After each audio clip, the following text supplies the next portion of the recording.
สว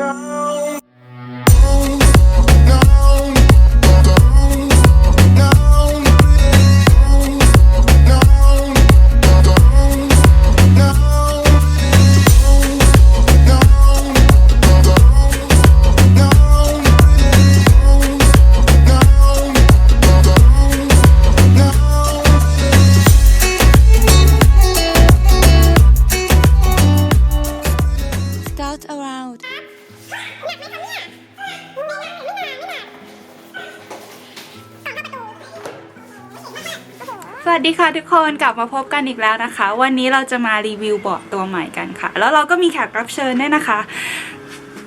Welcome สวัสดีค่ะ พี่สิรินะคะนั่งลงมา ได้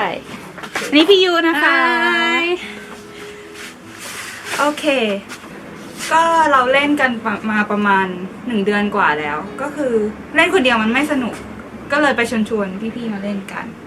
แล้วก็เป็นไงบ้างคะหลังจากได้ลองเล่นครั้งแรกลองเล่นครั้งแรกรู้สึกกลัวแล้วล้มไป1 ทีกับบอร์ดนกพี่ยูก็ล้ม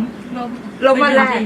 กเลยวันแรกหลังจากนั้นก็คือพอล้มไป1 ทีก็เลยรู้จังหวะขึ้นบอร์ด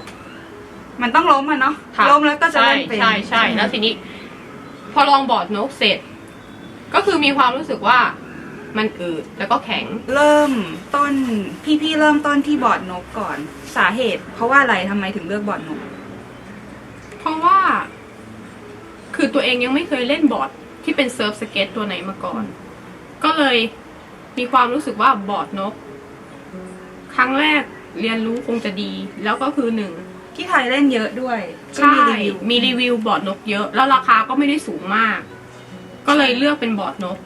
แล้วมันหาซื้อง่ายมากเลยในยุโรปเพราะว่ามันมีหลายสาขามีดิแคทลอนหลายสาขามากใช่ค่ะเพราะว่าบอร์ดอื่นถ้าหาในยุโรปก็คือยากมากเพราะว่าคนไทยแบบหวานซื้อพี่ยุอยากได้แบรนด์อะไรตอนแรกเลย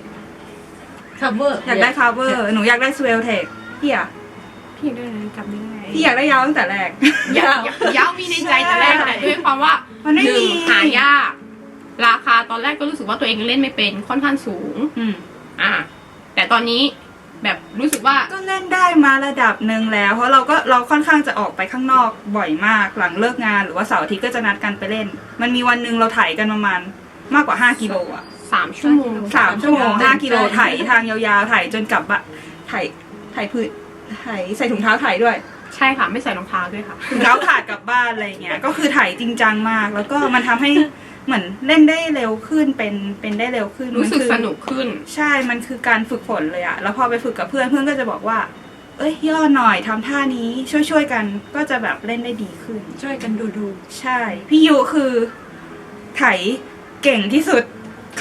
ขาเหล็กแข็งมากเก่งมากวันแรกคือขาชาล้ม1 ทีแล้วหลังจากนั้นแกจับทางได้แกก็คือไถเก่งกว่าทุกคนใช่ต้องล้มก่อนถึงจะเป็นใช่วันนี้เราก็เลยสั่งบอร์ดมาใหม่ก็คือจากคลิปที่แล้วเนี่ยเราได้แกะกล่องยาวไป32ไปแล้วก็ทีนี้ก็ด้วยเดอะแก๊งมันมียี่ห้อเดียวกันมันต้องมียี่ห้อเดียวกันเกิดขึ้นพี่สิริอยากได้ยาวอยู่แล้วก็คือบอร์ดนกมัน33ทีนี้ก็คือไปรอของน้องคือของน้องเขาคือเอามาเป็นเย้า32ก็คือไปรอของน้องก่อนก็เลยมีความรู้สึกว่าของเย้าคือนิ่มสมูทความรู้สึกต่างเนาะจากบอร์ดนกก็เลยนึกว่าโอเคงั้นก็บอร์ดที่จะอัพเวลต่อไปก็คือเป็นบอร์ดเย้าก็เลยสั่งตัวนี้มาที่จริงบอร์ดนกพี่ยูก็ได้แบบศึกษาหาข้อมูลเอาไปคัสตอมมาแล้วเยอะอยู่ศึกษามาเยอะอยู่ก็ลองไปคัสตอมเปลี่ยนบูชชิ่งใช่คือมันก็เล่นดีขึ้นสมูทขึ้นเวลาปั๊มจะง่ายกว่าแล้วก็เลี้ยวง่ายขึ้นแต่ก็แบบมี1 บอร์ดแล้วมันก็ไม่พอมันต้องลองมันต้องมามันมีความรู้สึกว่าอยากลองสัมผัสบอร์ดอื่นดูว่าความรู้สึกมันจะแตกต่างกันแบบไหนซึ่งมันแตกต่างจริงๆเรารู้สึกว่ายิ่งบอร์ดแพงเหมือนคุ้มกับการลงทุนมันคุ้มที่จะลงทุนมันค่อนข้างเสถียรมากเลยเวลาลองขึ้นไปอยู่บนบอร์ดยาวมันแบบเรารู้สึกว่ามันจะไม่ล้มใช่เมื่อไปเทียบกับบอร์ดอื่นๆเขาก็ลองเล่นบอร์ดอื่นไม่ใช่เฉพาะแค่บอร์ดนกเราก็มีบอร์ดเขาเล่นมาแบรนด์นึงของใช่ NK ของเดนมาร์กใช่ ก็จะแบบรู้สึกว่ามันล้มได้ตลอดเวลาแต่ยาวให้ความเสถียรมาก เหมือนนั่งเรือแล้วโค้งเคง ใช่ คือมันสนุกคนละแบบ แต่ละบอร์ดมีความสนุกคนละแบบ แต่ว่าวันนี้เราจะมาดูกันว่า บอร์ดที่สั่งมา2 อันของพี่สิริและพี่ยุเนี่ยมันจะเป็นยังไง จะสวยแค่ไหนจะเล่นได้ดีแค่ไหนนะคะโอเค ดูกันเลย ไปดูกันค่ะ แกะเลยค่ะ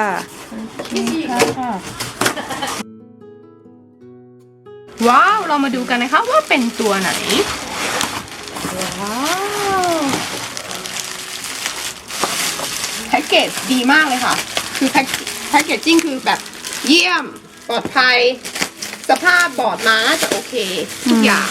ตัวนี้มาจากเบลเยียมนะ สั่งมาใช้เวลาแค่3 วันเองเร็วมาก คือเร็วมากค่ะ แบบตกใจมากเมื่อเช้าแบบวู้ทำไม ถึง มา แล้วเหร เร็ อ วขนาดนี้ อุตส่าห์แบบเผื่อใจไว้ประมาณ2 อาทิตย์แล้วกั ใช่ น ค่ะใช่กว่าจะได้เล่นอะไรอย่างเงี้ย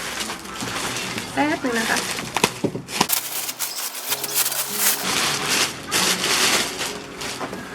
ด้านหน้านะคะ แล้วก็นี่ด้านหลังดูลายคือดีมาก เป็นลายแบบดูคลาสสิกค่ะ สวยอะ ดูไม่ สวยแพงอะ ดูไม่แบบ ดูแพงดูแบบเป็นผู้หญิงก็ไม่ผู้หญิง ดูแบบ ผู้ชายก็เล่นได้นะ ดูมีสไตล์นิดนึง ตัว ตัวเนี้ยเป็น เป็นทรายเนอะ ทั้งตัวค่ะ ตอนแรกอะที่สั่งอะค่ะ ก็ยังไม่มั่นใจ สงสัยว่าเป็นพลาสติกหรือเปล่า แต่พอเนี่ยพอแกะออกมาแล้วคือเป็นทรายทั้งตัวแต่เป็นลายของเขา ใช่ ก็ดีดี แล้วล้อนะคะ ก็แบบ ตัวนี้ก็ยังเป็นล้อเก่าอยู่ แต่ว่าเราอะอยากได้เป็นล้อสีไง เพราะรุ่นใหม่มันจะเป็นล้อสีขาวแล้ว อืม แต่โดยรวมก็คือว่า โอเคพับนิ่ม ใช่ แบบ แล้วก็ตัวท้ายเป็นทรงหางปลาเห็นไหมใช่ น่ารักมากเลย เนี่ยค่ะ เขียนไว้ตรงนี้ ใช่ อันนี้จะเป็นแบบขนาด ใช่ 30 นิ้ว เดี๋ยวเราไปเล่นแล้วก็โชว์กันว่าแบบมันเล่นดีแค่ไหน สมูทแบบไหนเร็วแบบไหน ใช่ เพราะว่าจากที่เล่น33มาก่อน พอมาขึ้น30มันน่าจะง่ายขึ้น น่าจะแบบเหมาะกับขนาดตัวเอง พริ้ มาก ว ขึ้น แล้วก็เร็วมากขึ้น ก็ต้องลองดู ต้องลองดู ว่าจะเป็นแบบไหน เราติดตามค่ะ พี่ยูพร้อมไหมคะ พร้อมค่ะ โอเค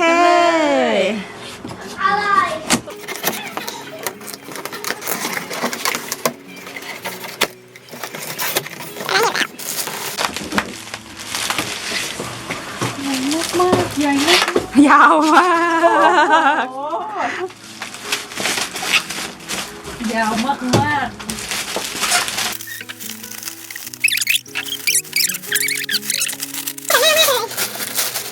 หวาน เป็นสายหวานแล้วก็พัง ในตัวเดียวกัน ก็จะเป็นขาวอะไรนะ ขาวชมพูข้างหลังแล้วก็ดำชมพูข้างหน้า สวยมาก โยโยโย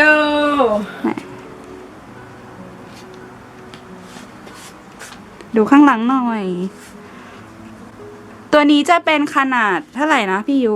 เดี๋ยวเราลงอินโฟเมชันให้ดูอีกที ตัวทักไหนลองตัวทักเลื่อนเลย ไม่ต้องปรับเลยอ่ะ ไม่ต้องปรับ ต้องลองดูก่อน เดี๋ยวลองลงถนนแล้วก็มาดูอีกทีว่าต้องปรับขนาดไหน แล้วแต่คนบางคนก็ชอบแบบลื่นๆอืม ขนาดนี้ก็น่าจะโอเคสำหรับ beginner พี่ยุลองขึ้นให้ดูหน่อยได้ไหม เพราะว่าอันนี้เป็นขนาด33แล้วตัวเราค่อนข้างเล็ก มันจะลองขึ้น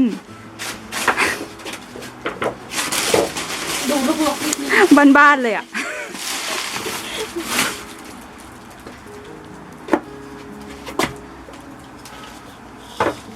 ได้อยู่ โอเค ได้อยู่นะ เพราะว่าเล่น33มาก่อนไง โอเค ก็เป็นขนาด โอเค ผู้หญิงตัวเล็กก็สามารถเล่นได้นะคะไซส์นี้ ตัวเล็ก สูง สูงเท่าไหร่พี่ยุสูง 155 แต่ก็ ได้โอเคขนาด น่าจะได้อยู่ เดี๋ยวเราไปโชว์วิดีโอให้ดูกันว่าเล่นแล้วจะเป็นยังไง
Thank you for watching my video.